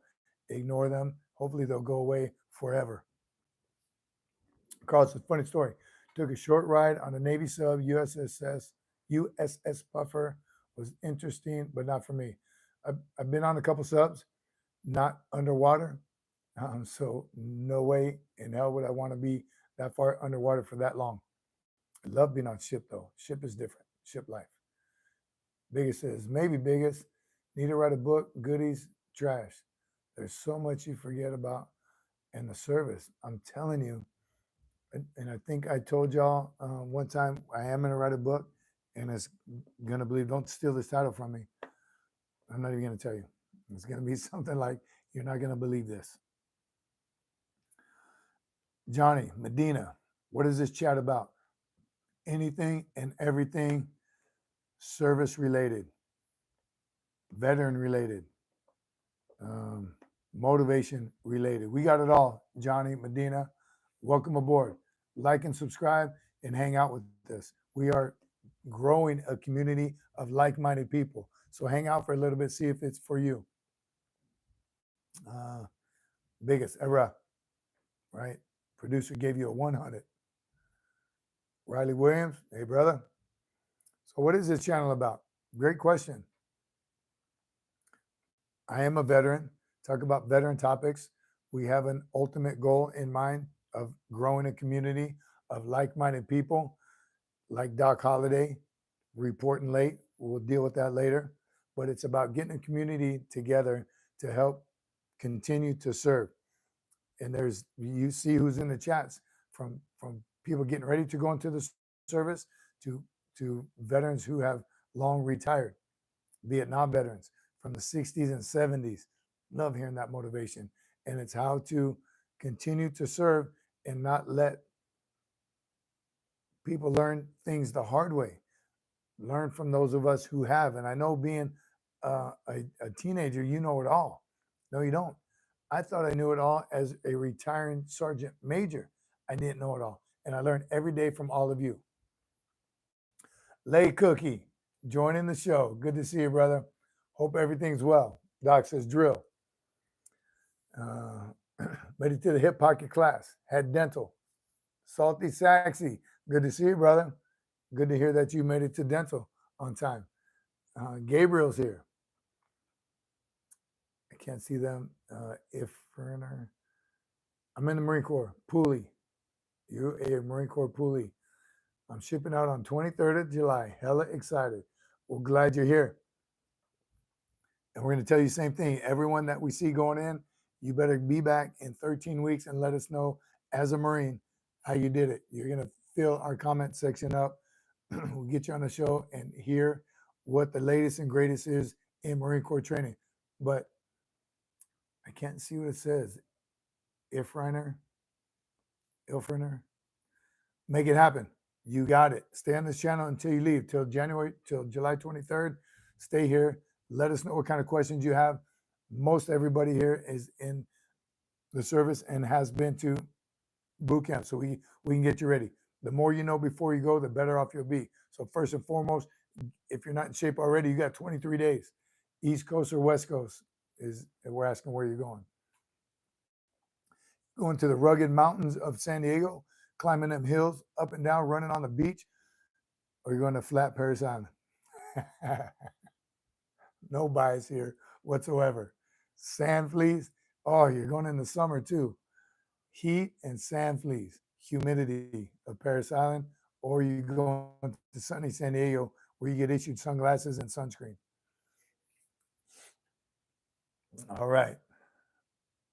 East, you are going to Paris Island. Good luck, brother. Good luck. I've been there, not through boot camp. My daughter did. Survived and thrived over there. So you got it. Doc says San Diego is tougher than Palm Island, hands down. Again, we talked about that one Marine that we know of, a female Marine, started in Paris Island, then went to San Diego, or was it the other way around? Either way, not a great comparison because she only did a week or so at one and then finished. She started in San Diego, got injured, and the medical rehab platoon, the MRP for females, was in Paris Island. So she did finish her tour in Paris Island. So she probably has the most to be able to say which one was harder. Again, I don't think she spent enough time in San Diego, though, to compare them for sure. DW 3KO says, what's the best way to train for Navy SEALs or Special Ops? Same way you would train for Marine Corps boot camp. Be in the best physical shape possible. And start there. So, and that's what everyone, I'm going to be Special Forces, and be Navy SEAL, and be a MARSOC Marine. I'm going to be, everyone has the same opportunity to be all those things. You got to be prepared mentally and physically. So train like you're going to Marine Corps boot camp. No, went through Paris Island 2018. It was a great experience. Just kept pushing forward, and you'll just keep pushing forward, and you'll do good. You'll do well. You'll graduate. Get in the best shape of your life, says Frankie. Palm Island is wild, Doc. Palm Island. Yes, recommendation. Again, you see a lot of young kids. I want to be a Navy SEAL. You absolutely can, but you got to be in the best physical and mental shape of your life. So, no other way. Prepare for it. Prepare for it like you're going to Marine Corps boot camp, and you're going to kill it. Gabriel, how many tours you in? I got 9 deployments total, 6 combat deployments, a lot of field ops, a lot of time on ship. DW says, I'm not currently. Physical is the easy part. Anything mentally tough, I keep seeing different things everywhere. Yes, 100%. And the physical is not going to be easy. I don't care who you are. But the mental, you have to be just as tough. So mentally prepared to be thrashed mentally, not just physically.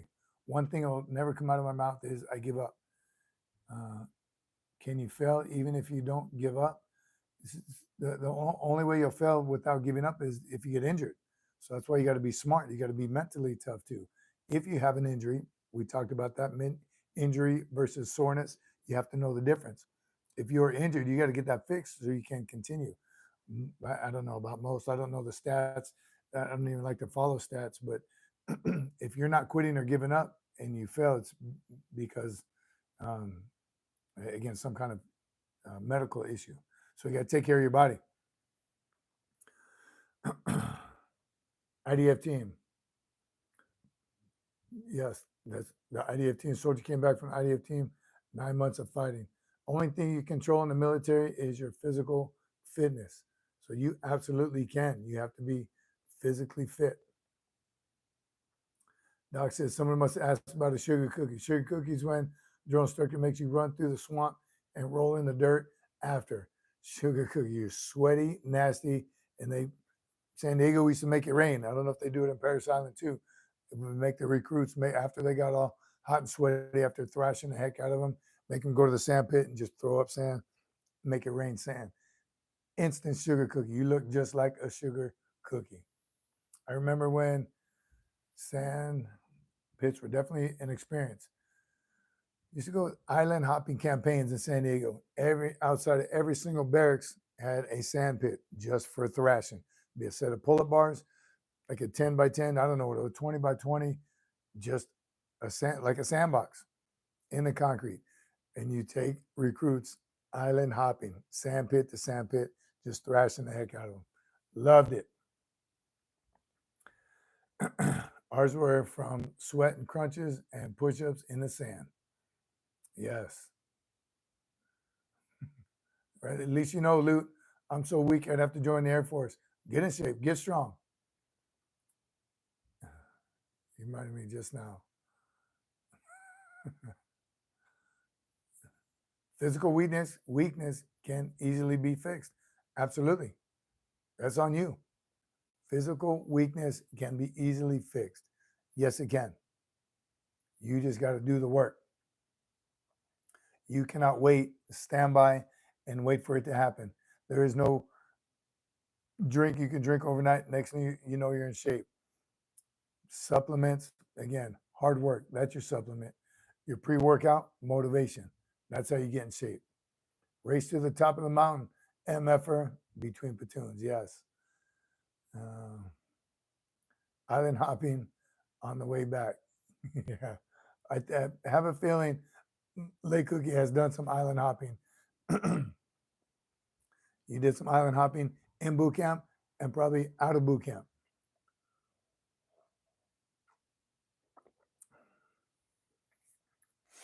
The mental part is the hard part for me. It says DW.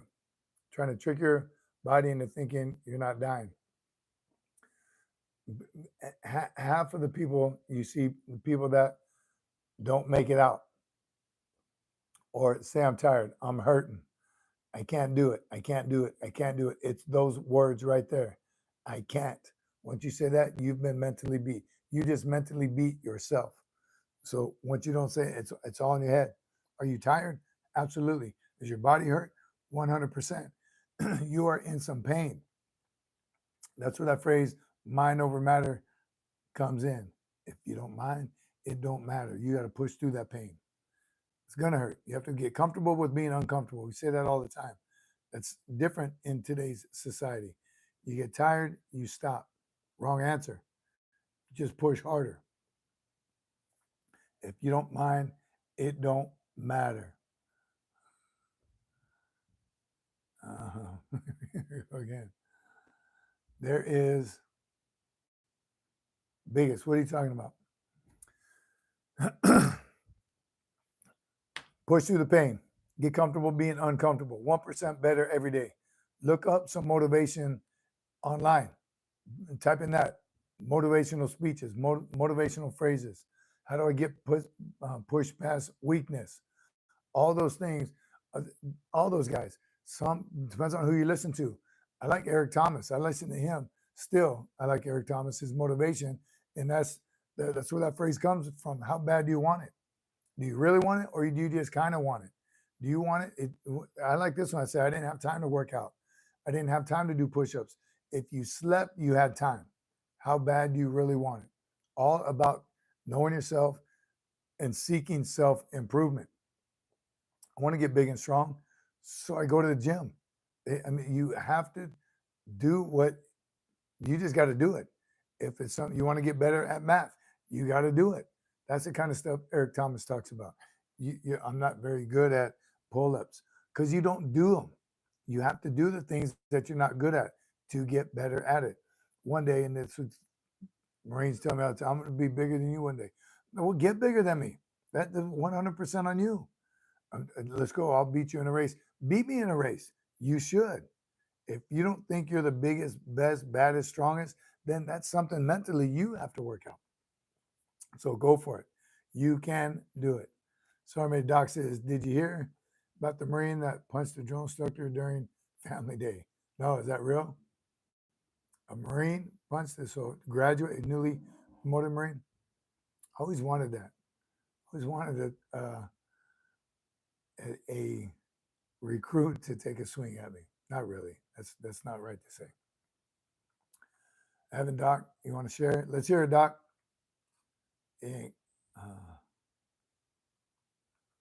Someone else asking about JJ did Ty Buckle. Telling you, that's all leadership. Everything is leadership driven. Everything is a leadership problem. Leadership from the top. I saw the article on that recruit. I didn't see that. I'm going to look it up as soon as we're done here. A newly graduated recruit, so now Marine, punched the drill instructor.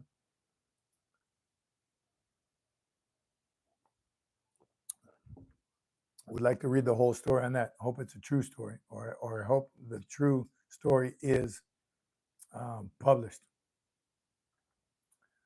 But you can always benefit from learning definition. Gary says, a member of my platoon was sent to military prison for quitting during a run back camp. Lieutenant told him keep up, and he said, no, sir, during the MOS training. Wow. Locked him up for that. Frankie, what was that video of the recruit being arrested right on the parade deck on Family Day? Saw a video like that recently. I'll have to check it out. Yes, I see you, Delta Company.